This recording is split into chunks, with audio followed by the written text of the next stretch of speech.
Flowers are an essential part of life across the globe and are important for a myriad of different events, from weddings to funerals and all the important life events in between. Flowers have persisted as a common gift and symbol of love and beauty. Today I wish to start off my series of videos on wildflowers with a video about 5 important species of wildflowers grown here in Ontario. Important pollinator populations require wildflowers, yet human activities and urbanization have been destroying their populations. I have just one classic question to ask. What's up with that?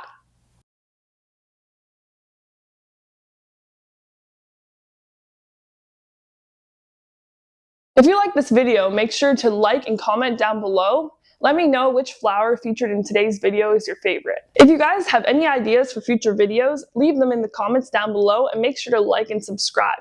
I'm so excited to be bringing you new science videos every week and making my childhood dreams come true. Without further ado, let's get on to the video. Hey y'all, today I'm on a little hunt for Canadian wildflowers, specifically ones here in Ontario. So let's get started. Number 1. Common milkweed. Common milkweed shares its genus with over 200 other species. It is a tall, woody plant that has star-shaped, light pinkish flowers that grow in clusters, and oblong leaves that are dark green with a light-colored central vein.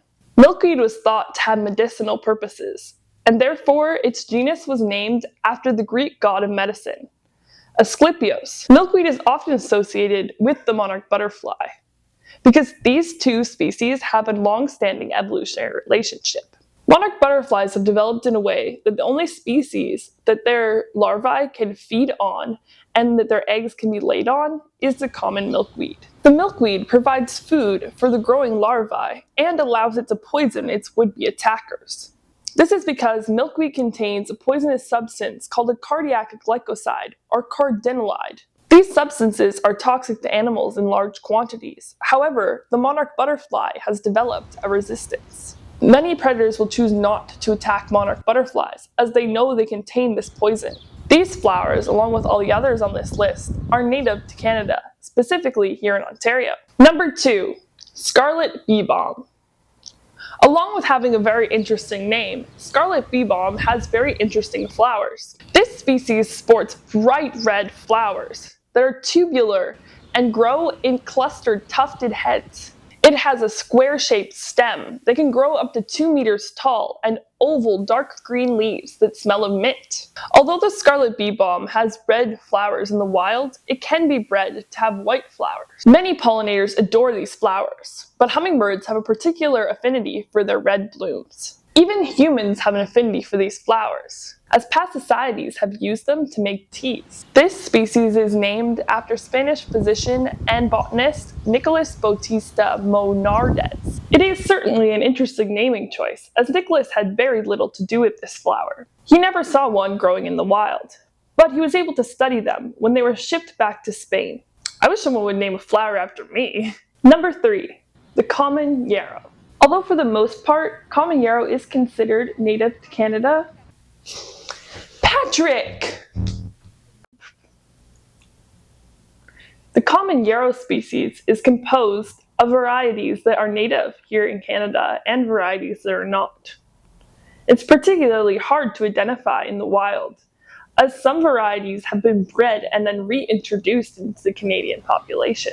This gets even further complicated when breeding occurs between native and non-native flowers. Typically, common yarrow grows about 1 meter tall, with all of its branches concentrated near the top of the plant. Its flowers are concentrated in large clumps at the tops of the stems. There are about 20 to 25 little flowers on each cluster, and they are usually yellowish in color. However, rarely they are pink.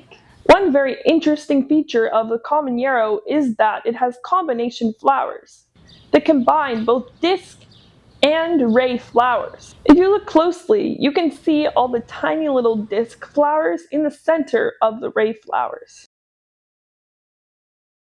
The leaves of this species alternate in their position along the stem and are about 8 to 13 centimeters long, with forking tiny leaflets, creating fern-like delicate pattern. Number 4. Sunstruck false sunflower, otherwise known as oxeye sunflower, is a beautiful species that is about 1 meter tall and has multiple stems, with bright yellow ray flowers around the outside and smaller, darker brownish disc flowers in the center. This species also sports heart-shaped dark green leaves with creamish-colored marbling. This species is amongst the earliest flowers to bloom, and is especially attractive to pollinators, like butterflies and bumblebees. Their scientific name, Heliopis helianthrodes, Sunstruck, comes from the Greek god of the sun, Helios. In the wild, this species grows in meadows, on dry hillsides, and beside streams. Similarly to common yarrow, but unlike other species on this list, this species specifically is not native to Canada. The Sunstruck false sunflower is instead a species bred specifically for use in gardens. However, the genus that it originates from is native here in Canada. Number 5.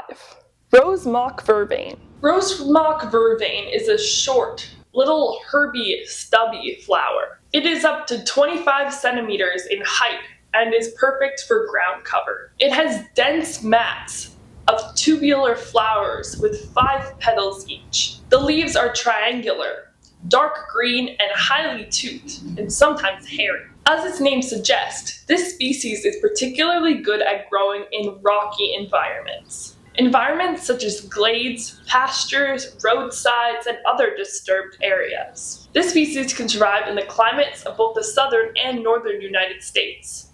However, it acts differently, acting as a perennial, coming back year after year in southern states and an annual in northern states. This species name is Glandloria canadensis, meaning acorn of Canada.